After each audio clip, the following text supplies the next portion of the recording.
కళ్ళు తెరిచి ఉన్నప్పుడు తీసుకునే శ్వాసలు మనం బతకడానికి సరిపోతాయి. ఈ జీవితంలో అస్తవ్యస్తంగా ఉండే దిశకు కూడా తీసుకువెళ్తాయి ఆ శ్వాసలు.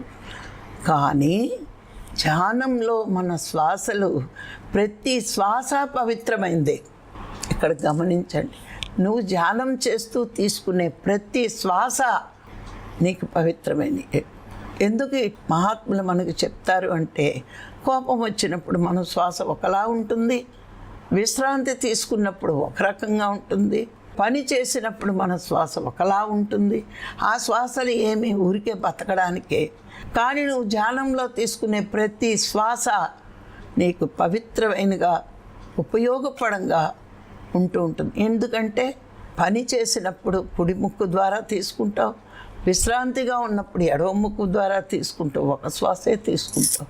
కానీ ధ్యానంలో ప్రతి శ్వాస 2 ముక్కు రంధ్రాల గుండా నువ్వు కరెక్ట్గా తీసుకుంటూ ఆ శ్వాసని నువ్వు లోన వరకు పంపించి విశ్వశక్తిని లోనకి, ఆత్మకి అందించగలుగుతావు.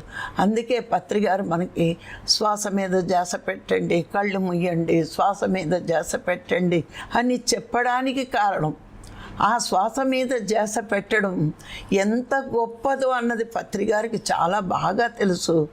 ఋషులకి, మహాత్ములకి తెలుసు. కాబట్టి ప్రతి ఒక్కరూ ధ్యానము అంటే శ్వాస మీద ధ్యాస పెట్టడం. ఆ 2 ముక్కు రంధ్రాల గుండా నువ్వు అప్పుడు తీసుకుంటావు. నీ మనసు చంచలావస్థ నుంచి నిశ్చలావస్థకు తీసుకొస్తుంది మొట్టమొదట.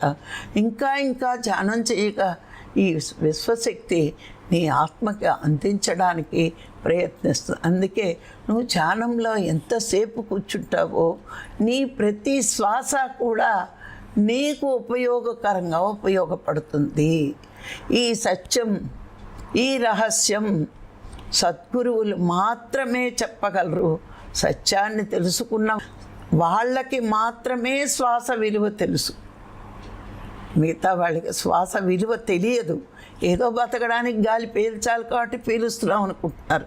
కానీ ఈ శ్వాస ఎంత గొప్పదో, ఎంత పవిత్రమైందో, ఈ శ్వాస వల్ల మన జీవన విధానం ఎలా మార్చుకోవచ్చో, ఆయుష్ని ఎలా పెంచుకోవచ్చో ఒక సద్గురువుకి, మహాత్ములకి మాత్రమే తెలుసు. కాబట్టి నువ్వు ఎంతసేపు ధ్యానంలో కూర్చుంటావో అన్ని శ్వాసలు నీకు చాలా పవిత్రమైనవి.